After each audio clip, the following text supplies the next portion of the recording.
저는 빅스마일데이 기간에 에이서 스위프트 3를 구매했습니다. 라이젠 7 4700U CPU에 16기가 램을 탑재하고 있는 제품이죠.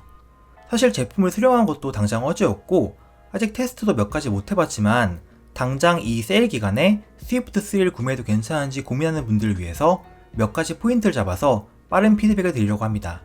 이건 정식 리뷰는 아니고 제품에 대한 자세한 분석과 리뷰는 추후에 진행하도록 하겠습니다. 제가 체크하고자 하는 포인트는 다음과 같습니다. 첫 번째, 디스플레이가 별로라고 여기저기서 말이 많던데 과연 얼마나 어떻게 구린가?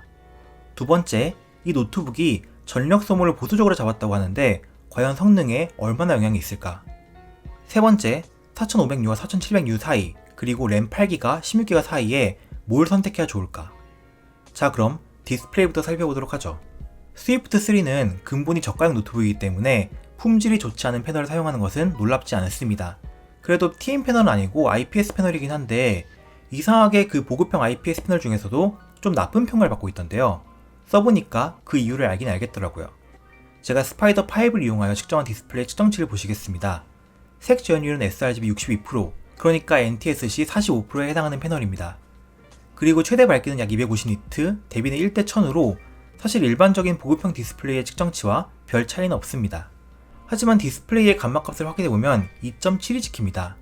일반적으로 감마값의 표준은 2.2인데 이렇게 감마가 높으면 같은 밝기라고 해도 화면이 전반적으로 어두운 느낌으로 보입니다. 그리고 이 디스플레이는 화면이 전반적으로 녹색빛이 도는 디스플레이라서 종합하면 기본적으로 어둑칙칙한 느낌으로 화면이 표현됩니다. 하지만 다행히도 감마나 화이트 밸런스는 소프트웨어적으로 조절이 가능합니다.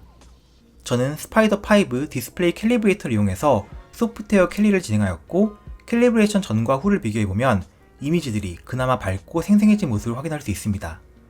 물론 이런 측정 툴을 이용하지 않고서도 제어판, 색 관리, 고급, 디스플레이 보정으로 들어가서 눈으로 감마값과 화이트 밸런스 등을 조절 가능합니다. 이렇게 캘리브레이션 아무리 한다고 해도 물론 태생적으로 가지고 있는 물 빠진 색감과 낮은 밝기는 보정이 불가능하지만 그래도 스위프트를 구매한 분이라면 꼭 이 캘리브레이션을 해주시는 것을 추천드립니다. 두 번째로 이 노트북이 전력 소모를 보수적으로 잡고 있다는 말이 있습니다. 실제로 스위프트는 CPU의 파워 리밋이 18W로 설정되어 있습니다. 짧은 시간 동안은 25W 이상의 전력을 사용 가능하지만 금세 18W로 돌아와 버리죠. 레노버 슬림5나 플렉스5 같은 경우 25W 이상의 전력을 지속적으로 유지시킬 수 있는데 그에 비해서 적은 전력을 사용하는 스위프트는 성능이 떨어지겠죠.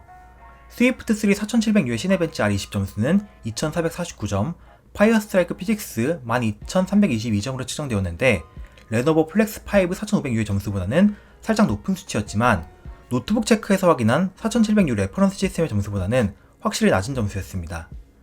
다만 그만큼 CPU 온도는 안정적이긴 했지만 성능 측면으로만 보면 르누아르 CPU의 포텐셜을 전부 끌어내지 못한다고 볼 수 있겠습니다.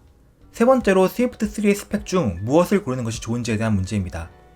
일단 램이 온보드이기 때문에 8기가와 16기가 둘 중에서 선택이 많이 고민되실 거예요. 여기에 대한 제 의견은 좀 모순적인데 8기가가 그렇게 모자란다고 생각하진 않지만 저한테 사라고 하면 추가 금액을 주고 16기가를 선택할 것 같아요. 좀 설명을 더 해보죠. 라이젠 2세대 피카소 때는 시스템 메모리 가운데 2기가를 내장 그래픽 메모리를 미리 할당해 놓아서 램 용량이 8기가면 그중 6기가 램만 시스템에 사용 가능했습니다.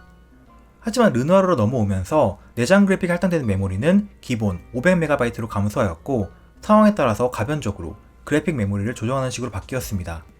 따라서 8기가 램을 사용하더라도 그래픽을 사용하지 않는다면 가용 램이 7.5기가 남게 되죠. 사실 이 정도 램이면 여러 개의 크롬 탭을 열고 멀티태스킹을 하는 수준의 작업은 아무 문제 없이 될 거예요. 하지만 그래픽 램이 가변적이기 때문에 예를 들어 내장 그래픽을 빡세게 사용하는 게임 등을 하게 될 경우에는 오히려 시스템에 사용 가능한 램이 모자라지진 않을까 약간 걱정이 됩니다. 이건 좀 더 사용해 봐야겠지만요. 그리고 3, 4년 전까지만 해도 4기가 램이면 충분하다는 인식이 있었던 걸 생각해보면 노트북을 오래 사용할 생각이라면 16기가 램이 조금 더 안전한 선택이란 느낌은 있네요. 다음으로 4500U와 4700U 사이를 고르는 건 본인의 욕심에 달려있다고 봅니다. 어차피 4500U면 간단한 작업이나 게임은 충분하고 넘치지만 몇만원 더 들여서 조금 더 빠른 프로세서를 찾는 건 뭐 개인의 욕망에 달린 거죠. 자, 그럼 정리할게요. 스위프트 3의 디스플레이는 보급형 디스플레이 중에서도 좋지 않은 편이라고 볼 수 있습니다만 캘리브레이션을 해주면 그래도 좀 낫습니다. 성능의 경우 전력 제한을 빡세게 잡아놓은 편이라 르누아르의 성능을 최대로 활용하기는 힘듭니다. 그리고 스펙 선택은 4500U에 8GB 램으로도 대부분의 경우 충분하다고 보지만 정작 저는 제 욕망에 따라서 4700U에 16GB 램을 선택했죠. 자, 어느 정도 이 영상이 스위프트 3의 구매 결정에 도움이 되었다면 좋겠습니다. 그럼 다음에 뵐게요.